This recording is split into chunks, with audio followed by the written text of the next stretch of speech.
এমন অসুস্থ হলেন গা থেকে গোস্ত জোরে জোরে পড়ে যায়, গোস্ত জোরে জোরে গা থেকে পড়ে যাচ্ছে, পোকা এদিকে ঢুকে আরেকদিকে বের হয়ে যায়। এভাবে 1 বছর নয়, 2 বছর নয়, বড় বড় 7 বছর তিনি অসুস্থ ছিলেন। স্ত্রী বললেন, আপনি না নবী, আপনার সাথে তো প্রতিদিন আল্লাহর সাথে কথা হয়, আপনি তো প্রতিদিন আল্লাহর সাথে কথা বলেন, আল্লাহকে একটু বলেন। এত গোস্ত জোরে জোরে পড়ে যায়, পোকা এদিকে ঢুকে ওইদিকে বের হয়ে যায়, আল্লাহকে একটু বলেন। আপনার যিনি মালিক, আপনার যিনি বিধানদাতা, আপনার যিনি প্রতিপালক, আল্লাযী খালাকাল মাউতা ওয়াল হায়াতা লিয়াবলুয়াকুম আইয়ুকুম আহসানু আমালান ওয়া হুয়াল আযীজুল গফুর। আপনি একটু আল্লাহকে বলেন, এত সহ্য আমি স্ত্রী হিসেবে আর সহ্য করা হয় না, আর মন চায় না। আপনি তো আমার স্বামী, আপনি এত অসুস্থ, গোস্ত জ্বরে জ্বরে পৃথিবীর মধ্যে পড়ে যায়, পোকা এদিক দিকে ঢুকে ওই দিক দিয়ে পোকা বের হয়ে যায়। ইয়াকুব ইসলাম স্ত্রীকে বললেন, সবর করো, যিনি অসুস্থ দিয়েছেন চিৎকার দিয়ে বলেন তিনি কে। আমরা তো হতাশ হয়ে যেতাম। কত স্ত্রী স্বামীর ব্লাড ক্যান্সার হয়েছে এটা শোনা মাত্র তালাক দিয়ে দেয়, স্বামী ব্রেন টিউমার হয়েছেন এটা শোনা মাত্র তালাক দিয়ে দেয়। সেবা করবে দূরের কথা, সময় যেহেতু আছে আর একটা নিয়ে নি। কত স্ত্রী তালাক দিয়ে দেয়, কত স্ত্রী স্বামীর সেবা করে না, কত স্ত্রী এরকম অসুখের কথা শুনলে স্বামীর থেকে দূরে সরে যায়, সেপারেট হয়ে যায়, আলাদা হয়ে যায়, ফরকিয়া করে ভাগে যায়। আছে না নাই? উনি আল্লাহর নবী 70 বছর সুস্থ ছিলেন, 7 বছর মাত্র অসুস্থ ছিলেন।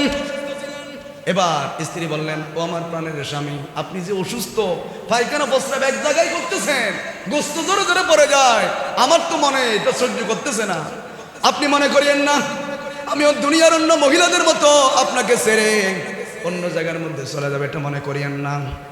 আমি ওরকম নয়, কিন্তু আপনার কষ্ট দেখে আমার বেশি কষ্ট হচ্ছে। আল্লাহর কাছে ফরিয়াদ করেন, কারণ আপনি তো প্রতিদিন একজনের সাথে কথা বলেন, বলেন তিনি কে। আপনি তো আল্লাহর সাথে কথা বলেন। মুহররম, সফর, রবিউল আউয়াল, রবিউস সানি, জামাদাল আউয়াল, জামাদাল সানি, রজব, শাবান, রমজান, শাওয়াল, জিলকদ, জিলহজ, 12 মাসের নাম। জেনে রেখো, মনে রেখো ওহে মুসলমান, জেনে রেখো, মনে রেখো। কত নবীর স্মৃতি আছে মুহররম জুড়ে, 10 তারিখে সবাই কাঁদে কারবালার সুখে। সুবহানাল্লাহ বলেন। এটা কারবালা হচ্ছে কারবালার ময়দান, এটা প্রমাণ করে দেয় হক বাতিলের পরিচয়। শুধু দাঁড়িয়ে রাখার নাম মুসলমান নয়, ইসলাম জিন্দা হোতা হে হর কারবালা কি বাত। ইমাম হুসাইন আলী মাকাম সৈয়দুশ শুহাদা, ইমাম হুসাইনের রক্তের বিনিময়ে, ইমাম হুসাইনের শাহাদাতের বিনিময়ে, নবী পরিবারের সেই কোরবানির বিনিময়ে ইসলামকে এই পর্যন্ত যিনি জীবিত করেছেন বলেন তিনি কে। কত নবীর স্মৃতি আছে মুহররম জুড়ে, 10 তারিখে সবাই কাঁদে কারবালার। আখেরি সার সোমবা আছে ওই সফরে, দোয়াল কার গোসল আছে শেষ বুধবারে। রবিউল আউয়ালে দেখো, রবিউল আউয়ালে দেখো নবীর আগমন, মিলাদুন নবীর খুশিতে, মিলাদুন নবীর খুশিতে বরে তনু মন। জশ্নে জলো সে বাড়ে, জশ্নে জলো সে বাড়ে মুমিনের ঈমান। জেনে রেখো, মনে রেখো ওহে মুসলমান, জেনে রেখো ওহে। রবিউস সানিতে ফাতিহায়ে ইয়াস দহন, বড় পীরের আলোচনায় ভাঙে সবার ঘুম। জমা দালাও আলে হজর আলীর আগমন, জমা দালাও আলে হজরত আলীর আগমন। খোদার ঘরে জন্ম নেওয়া তিনি তো একজন, আল্লাহর ঘরে জন্ম নেওয়া তিনি তো একজন। জুমাদা সানিতে সিদ্দিকে আকবর শরণ, জুমাদা সানিতে সিদ্দিকে আকবর শরণ। প্রিয় নবীর পাশে তিনি আছেন আজীবন। ছয়ে রজব খাজা বাবার, ছয়ে রজব খাজা বাবার দেখো আজব শান। জেনে রেখো মনে রেখো ওহে মুসলমান, মুহররম সফর রবিউল আউয়াল, রবিউ সানি জমাদাল, জমাদ সানি রজব শাবান রমজান, শাওয়াল জিলকদ জিলহজ 12 মাসের নাম। জেনে রেখো মনে রেখো ওহে মুসলমান। পৃথিবীতে আসার সময় সবাই মুসলমান হয়ে জন্মগ্রহণ করে। হিন্দুর ঘরের উনিও মুসলমান হয়ে জন্মগ্রহণ করে, খ্রিস্টান উনিও মুসলমান হয়ে জন্মগ্রহণ করে, বৌদ্ধ উনিও মুসলমান জন্মগ্রহণ করে, মুসলমান উনিও মুসলমান হিসেবে জন্মগ্রহণ করে।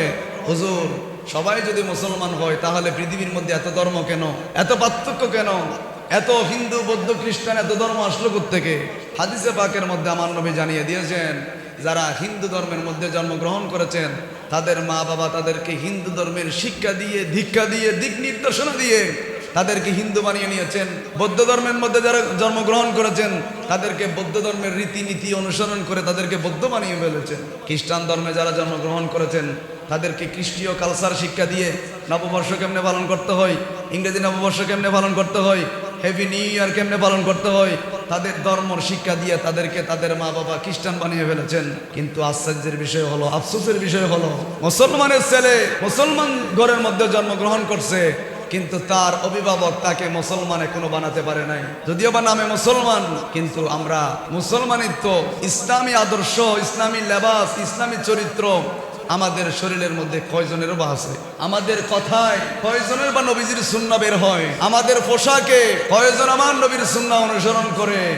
আমাদের কথাবার্তায় কয়জন আমার নবীকে, সিদ্দিক আকবরকে, ফারুক আজমকে কয়জন বা অনুসরণ করে? শুধু মুসলমান ঘরের মধ্যে জন্মগ্রহণ করলে মুসলমান হওয়া যায় না, এটা মুসলমান বানাতে হয়।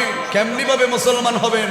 যদি বিনা অপরাধে আপনার সামনে যদি আপনার দ্বারাই যদি একটা পিপিলিকেও যদি মারা যায়, আপনার মধ্যে আফসোস হবে, হায় কি করলাম আমি, ইনি তো আল্লাহর একজন সৃষ্টি, আমি ওনাকে এমনি এমনি মেরে ফেললাম। এই ধরনের আফসোস, জল্পনা কল্পনা, এই ধরনের হতাশ যখন আপনার মধ্যে থাকবে তখন বুঝতে পারবে ইমানের রস আপনার শরীরের মধ্যে আছে। সুবহানাল্লাহ। এই জন্য রব্বুল আলামিন কালামে মাজিদ, ফুরকানে হামিদ, যেই কিতাবের উপরেও কোনো কিতাব নাই, যেই কিতাবের মতো কোনো কিতাব নাই, যে কিতাবটার দিকে তাকালেও সওয়াব, যে কিতাবটা ধরলেও সওয়াব, যে কিতাব ঘরের মধ্যে থাকলে ওই ঘরের মধ্যে বরকত যিনি দিবেন বলেন তিনি কে? কিন্তু আমাদের ঘরের মধ্যে কোরআন থাকে, শোকেজের মধ্যে বাঘের ছবি শোভা পায়, শোকেজের মধ্যে নায়ক নায়িকার ছবি শোভা পায়, শোকেজের মধ্যে বিভিন্ন বাঘ ভাল্লুক জীবজন্তুর ছবিগুলো শোকেসের মধ্যে শোভা পায়। কিন্তু দুর্ভাগ্য আর পরিতাপের বিষয় হলো মুসলমানদের এত দামি গ্রন্থ, এত সুন্দর কোরআন থাকলেই সওয়াব, ধরলে সওয়াব, পড়লে সওয়াব, ওই কিতাবের স্থান শোকেসের মধ্যে হয় না। ঠিক কিনা বলেন? কেন হয় না? এমন জায়গার মধ্যে রাখছেন, বছরে এক বছরও খুলে দেখেন না, এখানে ছাতা পড়তে পড়তে, ময়লা পড়তে পড়তে এটা আর নেওয়ার মতো পরিবেশ নেই।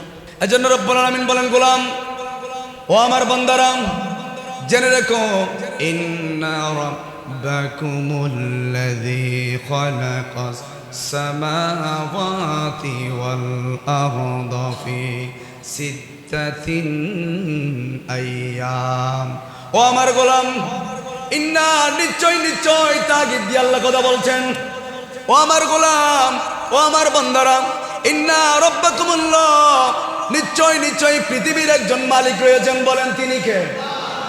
এটা তোমার জায়গা নয়, এটা তোমার ঘর নয়, এটার একজন মালিক রয়েছেন, প্রকৃত মালিক, যেটার খতিয়ার, যেটার মালিকানা, যেটার এই পৃথিবীর মালিক, এটা কিন্তু তুমি নয়। ইন্না রাব্বাকুমুল্লাহ, এটার একজন মালিক রয়েছেন, ওনার নাম হলো রব্বুল, আরো জোর বলেন রব্বুল।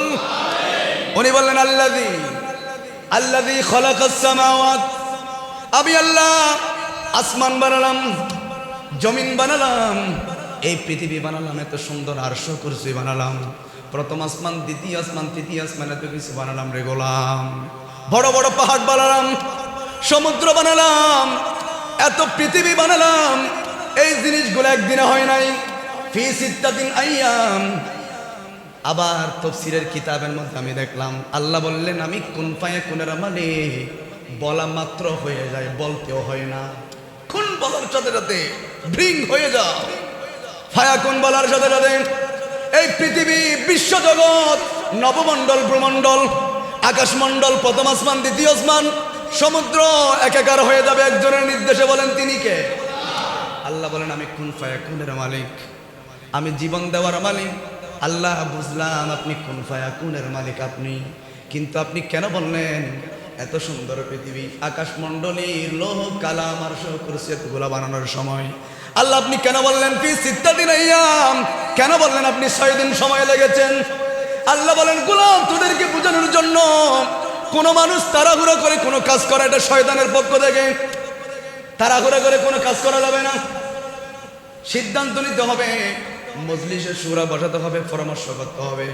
এক ঘরের মধ্যে যদি 5 জন ভাই থাকেন, একা একা ডিসিশন আপনি নেবেন না, 5 জন ভাইকে এক জায়গায় বসান, এক একজন এক এক কথা বলবে, সবাই মিলে ঐক্যমত পোষণ করাই হলো আল্লাহর সুন্নাহ। সুবহানাল্লাহ।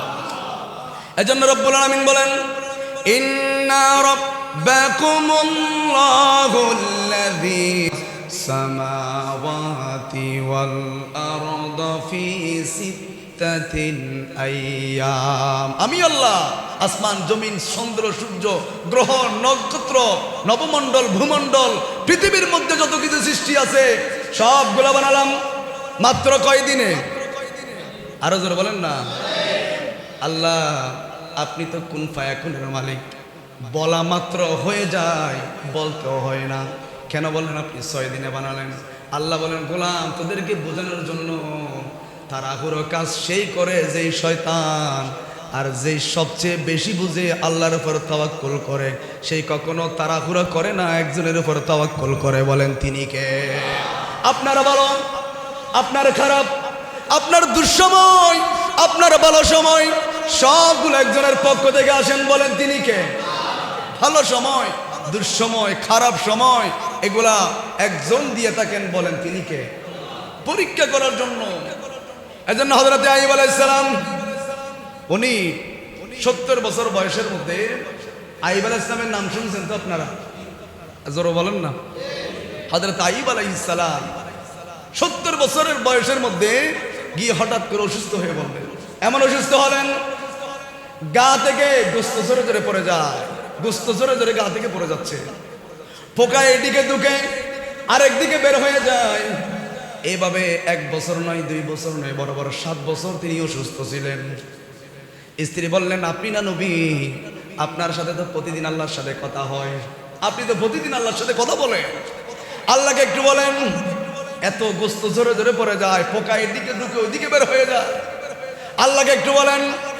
আপনার যিনি মালিক, আপনার যিনি বিধানদাতা, আপনার যিনি প্রতিপালক, আল্লাযী খালাকাল মাউতা ওয়াল হায়াতা লিয়াবলুয়াকুম আইয়ুকুম আহসানু আমালান ওয়া হুয়াল আযীজুল গফুর।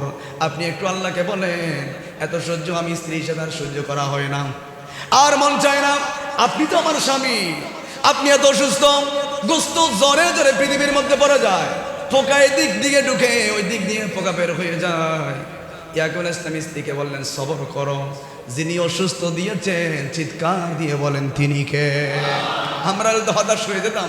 কত স্ত্রী স্বামীর ব্লাড ক্যান্সার হয়েছে এটা শোনা মাত্র তালাক দিয়ে দেয়, স্বামী ব্রেন টিউমার হয়েছেন এটা শোনা মাত্র তালাক দিয়ে দেয়, সেবা করবে দূরের কথা, সময় যেহেতু আছে আর একটা নিয়ে নি।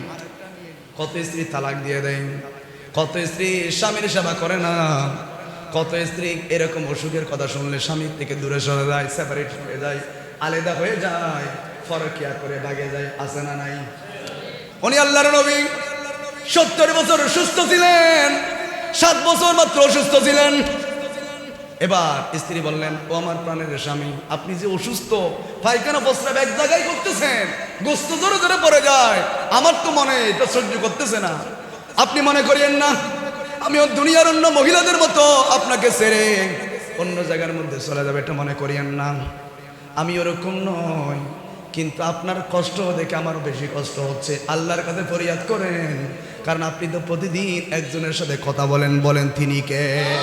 আপনি তো আল্লাহর সাথে কথা বলেন, একটু আল্লাহকে আপনার বিষয়টা একটু বলেন।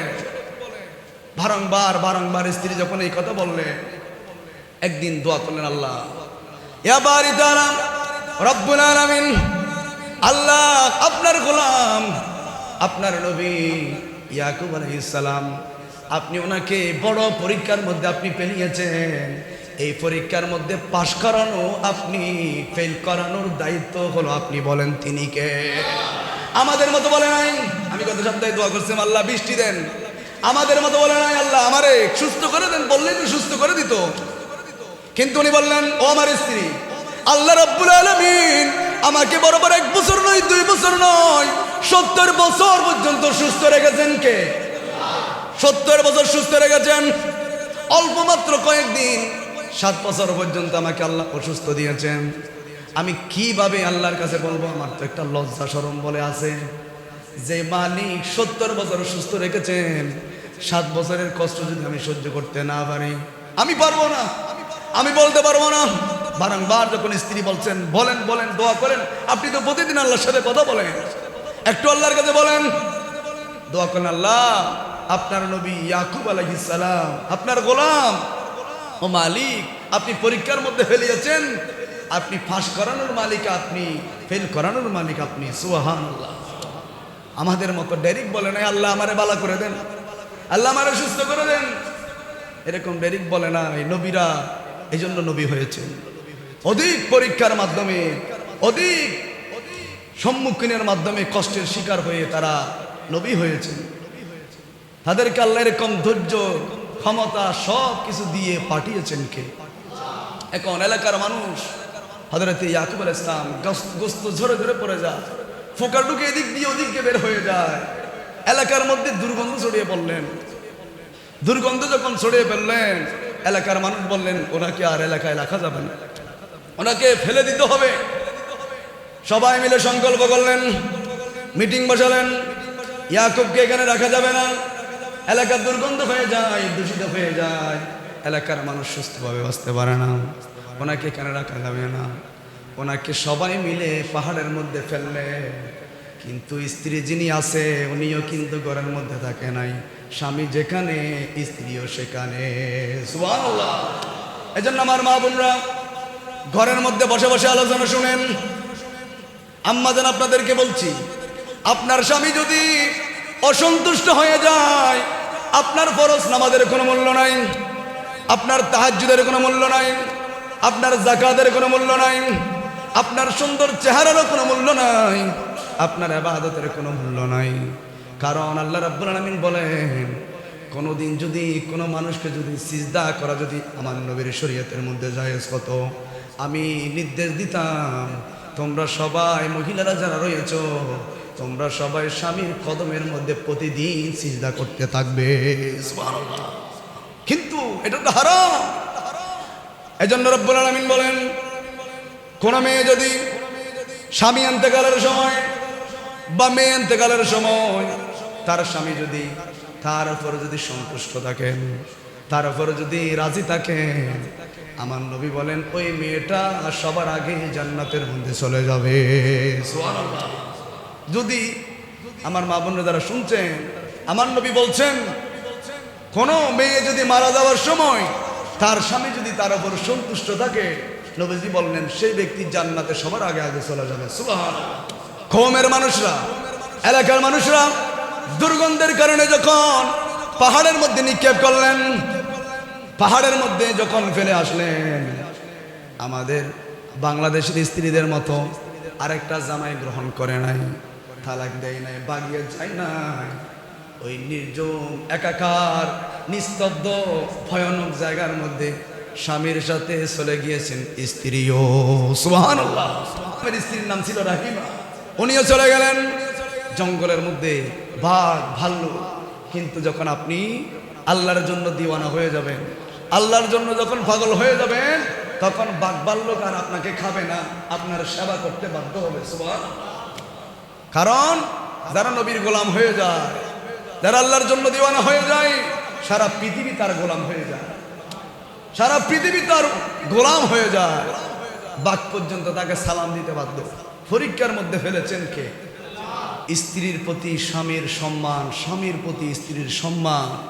একজন আরেকজনকে সম্মান করতে হবে, একজনের কথা আরেকজনকে গুরুত্ব দিয়ে শুনতে হবে, একজনের মতকে আরেকজনে গুরুত্ব দিতে হবে। এইভাবে যদি আপনি সম্মান করেন, একজনের বিপদে আরেকজনে যদি এগিয়ে আসেন, তাহলে ওই সংসারের মধ্যে শান্তি দিবেন কে? একজন আরেকজনকে যদি সহ্য করতে না পারেন, তাহলে ওই পরিবার, ওখানে শয়তানও আপনাকে পেয়ে বসবে। শয়তান বলবে মা মারি দে, পাওয়ার তো তোর হাতে, মারি দে, এভাবে করে দে। স্ত্রীকে বলবে জন্য শয়তান সমুদ্রের মধ্যে একটা সিংহাসন নিয়ে বসে আছে, সবাই গিয়ে বলে শয়তান সাহেব, আমি তো মাদ্রাসায় ছেলে একটা যাচ্ছিল, ওকে মাদ্রাসা থেকে বাইর করে দিয়ে পথের মধ্যে ভুলাই বলাই ওনাকে তাজকালার মধ্যে হটাই দিচ্ছি, ভালো করছো, গুড। আরেকজন এসে বলবে শয়তান সাহেব, মসজিদের মধ্যে যাচ্ছিল, আমি এখান থেকে রুলে ওই আর্জেন্টিনার ব্রাজিল খেলা চলতেছে, এখানে বসাই দিয়েছি। আছে না নাই? এখন আর্জেন্টিনার ব্রাজিলের মহাব্বতে আপনি দেখবেন বাংলাদেশের মধ্যে 3 মাইল পর্যন্ত 4 মাইল পর্যন্ত পতাকা লাগাচ্ছে, নিজের বাপদাদার সম্পত্তি বিক্রি করে পতাকা লাগাচ্ছে। অথচ ওই ব্যক্তি মসজিদের মধ্যে 5 টাকা কোনোদিন দেয় না। এরকম আল্লাহর ওলিও আছে না নাই? আছে। আর্জেন্টিনার পতাকা সাপোর্ট করে, এই জন্য আর্জেন্টিনার পতাকা ঘরের ছাদে লাগাই। রবিউল আউয়াল মাস আছে, মুহররম মাস আছে, কিন্তু ওই ব্যক্তির দ্বারা কখনো আমার নবীর ফ্ল্যাগ, সবুজ মাদানী রঙের ফ্ল্যাগ কোনোদিন বাড়ির ছাদের মধ্যে উড়াই না। কথা বলেন ঠিক কিনা? এই যুগের নামের মুসলমান, শিরায় শিরায় রক্তে রক্তে মিশি গে ওই শয়তান। এই যুগের নামের, এই যুগের নামের শিরায় শিরায় রক্তে রক্তে মিশি গে ওই শয়তান। এই যুগের নামের বালা খামত কি আর দেখা নাই, হারাব খামত জাগা দন যায়। ঠিক না বেটি? বালা খামত কি আর দেখা নাই। অথচ এই আগামী কয়েকদিন থেকে শাহাদাতে কারবালা, সোহদায়ে কারবালা মাহফিল অনুষ্ঠিত হবে। এই বিষয়ে আমাদের কোনো প্ল্যান প্রোগ্রাম নাই। আর্জেন্টিনার ব্রাজিলের খেলা চলতেছে, আর আপনি বিরিয়ানির ডেক ফাগায় ফাগায় বলছেন ভাই সাহেব চা খান, ভাই সাহেব বিরিয়ানি নেন। এগুলার প্রত্যেকটা টাকা জর্রা জর্রা পরিমাণ কিয়ামতের ময়দানে হিসাব যিনি নিবেন বলেন তিনি কে? খেলা দেখতেছেন কিনা দেখতেছেন এটা আমার বিষয় নয়, কিন্তু আপনি এমন মহাব্বতে চলে যাচ্ছেন। আপনি কি নবীজির হাদিস শরীফ পড়েন নাই? আমার নবীকে সাহাবায়ে কেরাম জিজ্ঞেস করছিল, ইয়া রাসূলুল্লাহ, কিয়ামতের ভয়াবহ এই মুহূর্তের মধ্যে আপনি নবীজি বলেছেন আমরা সাহাবীরা জান্নাতি বলেছেন, তারপরও নবীজি আমাদের ভয় হয় কিয়ামতের ময়দানে আমাদের কি অবস্থা হবে? নবীজি আপনি বলেন, আপনি নবীকে আমরা কোথায় পাবো? সুবহানাল্লাহ। আমার নবী বললেন তোমরা কি আমাকে ভালোবাসো না? বলেন ইয়া রাসূলুল্লাহ, এখন যদি বলেন কলিজাটা বের করে আপনার সামনে উপস্থিত করব। আমার নবী বললেন যে ব্যক্তি আমি নবীকে ভালোবাসবে কিয়ামতের ময়দানে এমন ভাবে দাঁড়াবে আমার সাথে, আপনার সাথে আমার সাথে কোনো ধরনের ফরক থাকবে না, ডিস্টেন্স থাকবে না, পার্থক্য থাকবে না। আমি নবীর সেই বন্ধু হিসেবে কিয়ামতে থাকবে। তাহলে আপনি যদি আর্জেন্টিনাকে ভালোবাসেন, তাহলে আপনি হাদিস শরীফ অনুযায়ী আপনি ওই ইহুদিদের সাথে আপনার হাসর হবে, খ্রিস্টানদের সাথে আপনার হাসর হবে। খেলা দেখার পর এমন চলে যায়, এই গ্রুপ ওই গ্রুপ বাজি ধরে মারতে মারতে মানুষ জায়গার মধ্যে মারি ফেলাই, ফ্ল্যাগ লাগাইতে হচ্ছে কারেন্টের হাম্পার মধ্যে ফ্ল্যাগ লাগাইছে, একেবারে চলে যায় জাহান্নাম। কারেন্টে ধরে একেবারে জায়গায় মরে গিয়েছে। ঘরের ছাদের মধ্যে ফ্ল্যাগ লাগাই আপনি বুঝাই দেন আমি একে ভালোবাসি, কিন্তু এটাও মনে রাখেন যাকে ভালোবাসেন, যার কারণে গায়ের মধ্যে আপনি মেসির গেঞ্জি বললেন, যার কারণে ব্রাজিলের গেঞ্জি বললেন, কিয়ামতের ময়দানে কিন্তু তার কারণে আপনাকে জাহান্নামে যেতে হবে। কথা বলেন ঠিক কিনা? এটা মানতে হবে। এগুলো না বলার কারণে আজকে সমাজে শান্তি নাই। আজকে মা বাবার খেদমত ছেলেরা জানে না। আজকে মা বাবা মরে যায় 7 দিন পর্যন্ত ফোঁসে গলে ফ্লাডের মধ্যে পড়ে থাকে, কিন্তু সেই অশিক্ষিত নয়, তার সুশিক্ষার প্রয়োজন ছিল, সে শিক্ষিত ছিল কিন্তু সুশিক্ষিত হতে পারে নাই। সেই শিক্ষা অর্জন করছে সেই প্রফেসর, বিশ্ববিদ্যালয়ের প্রফেসর, সেই বড় বড় ডিগ্রি নিয়েছেন, তার সব ছেলেকে শিক্ষিত বানিয়েছেন, কিন্তু তার ছেলেকে সুশিক্ষিত বানাতে পারে নাই, ইসলামিক জ্ঞান দিতে পারে নাই। ইসলামিক জ্ঞান যদি তার মধ্যে থাকতো, সেই পড়তো অবশ্যই আমার মা বাবা জান্নাত, আমার মা বাবা জাহান্নাম, আমার মা বাবা যে এভাবে অবহেলায় পড়ে আছে, আমি তো জান্নাতের মুখ দেখবো না। সেই যদি ইসলামী শিক্ষায় শিক্ষিত হতো, সেই পড়তো, জানতো, খেদমত করতো যে আমার মা বাবার কদমের নিচে যিনি জান্নাত রেখেছেন বলেন তিনি কে? সেই তো শিক্ষিত হয়েছেন, প্রফেসর, ইঞ্জিনিয়ার, ডাক্তার সব হয়েছে, কিন্তু সেই সুশিক্ষিত হতে পারে নাই। সে মা বাবার খেদমত কি সেই পড়তে পারে নাই, সেই জানে না, সেই জানে না। মা বাবার খেদমত করলে, মা বাবার দেখাশোনা করলে তার জন্য আখিরাতে কি পুরস্কার অপেক্ষা করতেছে সেই জানে না। সেই জানে আমি চাকরি এটার মধ্যে বেশি করে পরিশ্রম করলে আমি আর একটা ফ্ল্যাট কিনতে পারবো, আমি আর একটু প্রমোশন পাইলে আমি আর 2 ঘন্টা জায়গা কিনতে পারবো। আমি বড় বড় বিশ্ববিদ্যালয়ের মধ্যে তারাও বলে যে মা বাবার খেদমত করবেন, কিন্তু দুর্ভাগ্যের বিষয় হলো যেই সমস্ত শিক্ষকগুলা ছাত্রদেরকে বলে মা বাবার খেদমত করবেন, ঘরের বুয়াদেরকে আপনারা নিজের মেয়ের মতো দেখবেন। কিন্তু আশ্চর্য এবং দুঃখের বিষয়, পরিতাপের বিষয় হলো ওই ঘরের মধ্যে মা বাবাগুলো বেশি নির্যাতিত হয়, ওই ঘরের মধ্যে কাজের বুয়াগুলো তাদের দ্বারা দর্শিত হয়। কথা বলেন ঠিক কিনা? ওই ঘরের মধ্যে কাজের বুয়া নিরাপদ নয়, তাদের মা বাবা নিরাপদ নয়, ফ্ল্যাটের মধ্যে ফেলে রাখছে। যাক, আমার বিষয় ওদিকে নয়। আপনারা খবরদার, আর্জেন্টিনার ব্রাজিল খেলা দেখেন আর না দেখেন এগুলো আপনাদের বিষয়, কিন্তু গায়ের মধ্যে গেঞ্জি লাগিয়ে, ঘরের মধ্যে ফ্ল্যাগ লাগিয়ে আমার নবীকে আপনারা নারাজ করিয়েন না। আমার নবী যদি নারাজ হয়ে যায়, আপনার দিন দুনিয়া দোনোজাহান ধ্বংস হয়ে যাবে। আপনি যদি এটাকে কেন্দ্র করে বিরিয়ানি ভাগান, চা খাবান, এগুলো যদি করেন, তাহলে আপনার কিয়ামতের ময়দানে হিসাবটা অনেক দীর্ঘ হয়ে যাবে, অনেক লম্বা হয়ে যাবে। আপনি সেদিন হিসাব দিতে দিতে আপনার বন্ধু বান্ধব, আত্মীয় স্বজন সবাই জান্নাতে চলে যাবে, আর আপনি হিসাবের লাইনের মধ্যে দাঁড়িয়ে থাকবেন। এজন্য শোহদায়ে কারবালা এটা আমাদেরকে শিক্ষা দেয়, ইসলাম জিন্দা হতা হে, হার কারবালা কি বাত। ইসলাম সেদিন জিন্দা হয়েছেন কারবালার রক্তের, ইমাম হুসাইনের রক্তের বিনিময়ে। আমার নবী জানতেন যেদিন ইমামে হুসাইন দুনিয়ার মধ্যে ভূমিষ্ঠ হলো, আমার নবীজি এমন তাবাসসুম হাসি দিতে লাগলেন। ইমামে হুসাইন আলী মাকাম সৈয়দুল শুহাদা পৃথিবীর মধ্যে এসেছেন, আমার নবীজি তাবাসসুম হাসি দিতে লাগলেন। আমার নবী নিজে আযান দিয়েছেন, নিজে ইকামত দিয়েছেন, কিন্তু কিছুক্ষণ পর আমার নবীজির 2 চোখ থেকে টপ টপ টপ টপ করে অজরে কান্না, অজরেই পানি পড়তে লাগলেন। সাহাবায়ে কেরাম জিজ্ঞেস করলেন, ইয়া রাসূলুল্লাহ, এখনই তো আপনি এমন হাসি দিয়েছেন, চন্দ্র আপনার হাসির সামনে ফেল হয়ে গিয়েছেন, সূর্য আপনার হাসির সামনে ফেল হয়ে গিয়েছেন, ইয়া রাসূলুল্লাহ, কিন্তু আপনি এখন এমন মৌলিন করলেন মনে হয় এখনই বৃষ্টি নামবে। ইয়া রাসূলুল্লাহ, আবিকা ওয়া উম্মিকা, ইয়া রাসূলুল্লাহ, আমার মা বাবা আপনার কদমের মধ্যে কোরবান, যদি কোনো বেয়াদবি না হয়, ইয়া রাসূলুল্লাহ, এটা একটু আমাকে বলেন। আমার নবী বললেন, সাহাবায়ে কেরাম, তোমরা দেখো নাই, তোমরা শুনো নাই, তোমরা জানো না, এই মুহূর্তে জিবরাইল আমিন আমাকে কানে কানে এসে বললেন, ইয়া রাসূলুল্লাহ, যে হুসাইনকে পেয়ে এত আনন্দিত হয়েছেন, সূর্য আপনার সামনে ফেল হয়ে গিয়েছেন, চন্দ্র আপনার সাথে ফেল হয়ে গিয়েছেন, ইয়া রাসূলুল্লাহ, এই হুসাইনকে কারবালার প্রান্তরে আপনার উম্মতরা দাঁড়িয়ে রেখে টুপি পরে জুমার রক্তের মধ্যে এই হুসাইনের গলার মধ্যে ছুরি চালাবে। আগেই জানতেন। তখন আমার নবী বললেন, এটার যাজা, এটার বিনিময়, এটার মর্যাদা, এটার ফজিলত আল্লাহ থেকে জেনে আসো।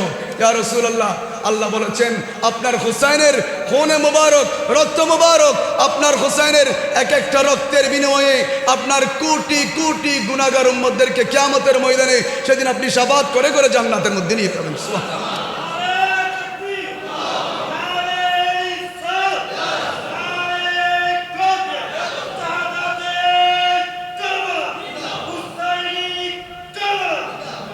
এই জন্য ইমামে হুসাইন যে শহীদ হবেন আমার নবী জন্মের সময় জানতেন। আমার নবী জানেন, আমার নবী কবুল করে নিয়েছেন আমাদের জন্য, আমার নবী মেনে নিয়েছেন আমাদের জন্য। যে হুসাইনকে আমার নবী বললেন হুসাইন মিন্নি ওয়া আনা মিন হুসাইন, মান আহাব্বাল হুসাইন আল হুসাইন ফাকাদ আহাব্বানি ওয়া মান আবগাদাহুমা ফাকাদ আবগাদানি। আল হাসান ওয়াল হুসাইন সাইয়্যিদুল শাবাবি মিন আহলিল জান্নাহ। হাসান হুসাইন হলো জান্নাতের যুবকদের সর্দার। হাসান হুসাইনকে দেখা মানি আমি মুস্তাফাকে দেখা। সুবহানাল্লাহ। এই হুসাইনের কারবালার মাহফিল এই মসজিদের মধ্যে, এই মসজিদ নয় সারা বাংলাদেশের রন্ধ্রে রন্ধ্রে আমার মনে হয় প্রত্যেকটা মসজিদ কমিটির উচিত যে আমাদের যুবক সমাজ, আমাদের এই সমাজকে পরিবর্তন করার জন্য হুসাইনি আদর্শ যদি তাদের কলবের মধ্যে, তাদের সিনায়ে পাকের মধ্যে যদি তাদের স্থান পায়, তাহলে ওই ছেলের দ্বারা কখনো মা বাবাকে বেইজ্জত করা সম্ভব হবে না। ওই ছেলের দ্বারা কখনো মুরব্বীদেরকে অসম্মান করা সম্ভব হবে না। ওই ছেলের দ্বারা কখনো রাষ্ট্রীয় সম্পদ ধ্বংস করা সম্ভব হবে না। ওই ছেলের দ্বারা কখনো কোনো মানুষ ক্ষতিগ্রস্ত হবে না। কারণ ইমাম হুসাইনকে বলা হয়েছে হুসাইন তোমাকে রাজপ্রাসাদ দেওয়া হবে, সিংহাসন দেওয়া হবে, গভর্নর করা হবে, তুমি মাত্র এজিদকে একটু ভোট দিয়ে দাও, এজিদকে একটু সমর্থন করো। হুসাইন বললেন আমি তো সেই নানাজানের রক্তপাত, আমার শরীরের মধ্যে ব্লাড আমার প্রবাহিত হচ্ছে, যেই নানাজান কোনোদিন বাতিলের কাছে মাথা নত করে নাই। আমাকে যদি এক হাতের মধ্যে সূর্য দেওয়া হয় আর এক হাতের মধ্যে চন্দ্রও যদি দেওয়া হয়, আমি হুসাইন সত্য থেকে এক পা এক চুল পরিমাণ বিচ্ছিন্ন হব না। সুবহানাল্লাহ। হুসাইনি আদর্শ, হুসাইনি শিক্ষা আমাদের যুব সমাজের কলিজা থেকে চলে যাওয়ার কারণে আগে কারবালার আলোচনা হলে আমরা দেখেছি কক্সবাজার থেকে উজানি সাহেব, বদরি সাহেব, সুন্নিয়তের বড় বড় আলেমরা কারবালার আলোচনা করলে মানুষ এগুলো শুনে শুনে মাঠের মধ্যে গড়াগড়ি করতেন। কেমনি ভাবে মুসলমান নামদারি মুনাফিকরা আমার হুসাইনের পরিবারকে পানি দেয় নাই। এজন্য সাহাবায়ে ইকরাম, অনেক সাহাবায়ে ইকরাম ছিলেন, পানি যখন হাতের মধ্যে নিতেন পানির মধ্যে রক্ত দেখতে পেয়েছেন, পানি পান করে নাই, পানি পান না করে পৃথিবী থেকে বিদায় নিচ্ছে। জমিয়তুল ফালার মধ্যে আন্তর্জাতিক সোহদায়ে কারবালা মাহফিল, শাহাদাতে কারবালা মাহফিল 10 দিন ব্যাপী হবে। ইন্ডিয়ার জমিন থেকে বড় বড় আলেমরা আসবেন, বিভিন্ন দেশ থেকে, পাকিস্তান থেকে, বিভিন্ন দেশ থেকে উলামা ইকরাম আসবেন। কিন্তু আমাদের উচিত শুধু জমিয়তুল ফালার কমিটিরা করলে হবে না, আমাদের উচিত এলাকার সব স্তরের মানুষ মিলে হুসাইনের নামে কনফারেন্স করা। ঠিক কিনা বলেন না? শুধু নামে মুসলমান হলে হবে না। আপনি যে ইনকাম করেন 10,000 টাকা ইনকাম করেন, এখানে আপনার ফ্যামিলির হক আছে, নিজের হক আছে, আত্মীয় স্বজনের হক আছে, ফকিরের হক আছে, বন্ধু বান্ধবের হক আছে, মসজিদের হক আছে, হুসাইনের হক আছে, আমার নবীর হক আছে। কথা বলেন ঠিক কিনা? যে হুসাইন না হলে আপনার এই কালেমার উপর সেদিন তরবারি চলছিল। যে নবী না হলে আপনি মুসলমান হতেন না। ওই নবীর তস্কারা, ওই নবীর মহাব্বত। আরে অনেকেই বলে সুন্নিরা শুধু বেশি বেশি নবীর নামে বলে, সুন্নিরা শুধু বেশি বেশি নবী নবী করে। কেন করবো না? আল্লাহ রাব্বুল আলামিন কোরআনের এমন কোন আয়াত রাখে নাই, এমন কোন অক্ষর রাখে নাই আল্লাহ রাব্বুল আলামিন আমার নবীর আলোচনা করে নাই। কথা বলেন ঠিক কিনা? কেন নবী নবী করবো না? কালেমার মধ্যে নবীর নাম, আযানে নবীর নাম, নামাজে নবীর নাম, কবরে নবীর নাম, কিয়ামতে নবীর নাম, জান্নাতের প্রত্যেকটা জানালায় দরজায় আমার নবীর নাম তিনি লিখেছেন। বলেন তিনি কে? আল্লাহ সব জায়গার মধ্যে আমার নবীর নাম বাদ দেয় নাই। যারা বাদ দিতে চায় বুঝতে হবে তাদের অন্তর শয়তানের গর্ত হয়ে গিয়েছেন, বাসা হয়ে গিয়েছেন, যার কারণে মুস্তাফার শান ও আজমত ভালো লাগে না। এই জন্য আপনার বেশি বেশি দরুদ শরীফ। আল্লাহ আপনি কি শুনেন নাই? আল্লাহ রাব্বুল আলামিন বলেন আমার একটাই কাজ, নামাজ তোরা পড়বি। আমার নামাজ কার জন্য পড়বো? আল্লাহ কি করেন? ইন্নাল্লাহা মালাইকাতাহু ইউসাল্লুনা আলান নবী ইয়া আইয়ুহাল্লাযীনা আমানু সাল্লু আলাইহি ওয়া সাল্লিমু তাসলিমা। আমি আল্লাহ ফেরেশতাদেরকে নিয়ে হামেশা হরদম দরুদ শরীফ পড়তে থাকি। ও ফেরেশতারা, জিবরাইল আমিন, রূহুল আমিন, তুমি বলে দাও পৃথিবীর মধ্যে যাররা পরিমাণ যার অন্তরের মধ্যে ঈমান থাকবে সেই যেন দরুদ শরীফ থেকে দূরে সরে না যায়। অবশ্যই দরুদ শরীফ পড়তে হবে। আবার আল্লাহ পাক রব্বুল আলামিন বলেন কালামুল্লাহ শরীফের মধ্যে, আল্লাহ বলে দিয়েছেন, হাবিব আপনাকে এত নিয়ামত দিলাম, এত কিছু দিলাম, আপনি জানিয়ে দেন এই নিয়ামতের কোনো বিনিময়, কোনো পারিশ্রমিক, কোনো কিছুর প্রয়োজন নাই। আপনি বলে দেন যাতে আপনার হোসাইনকে, আপনার আহলে পরিবারকে, আপনার যে পরিবার আহাল রয়েছেন তাদের ভালোবাসা আপনার উম্মতের প্রত্যেকটা নরনারীর কলিজায় কলিজায় দেখার জন্য চেয়েছেন কে?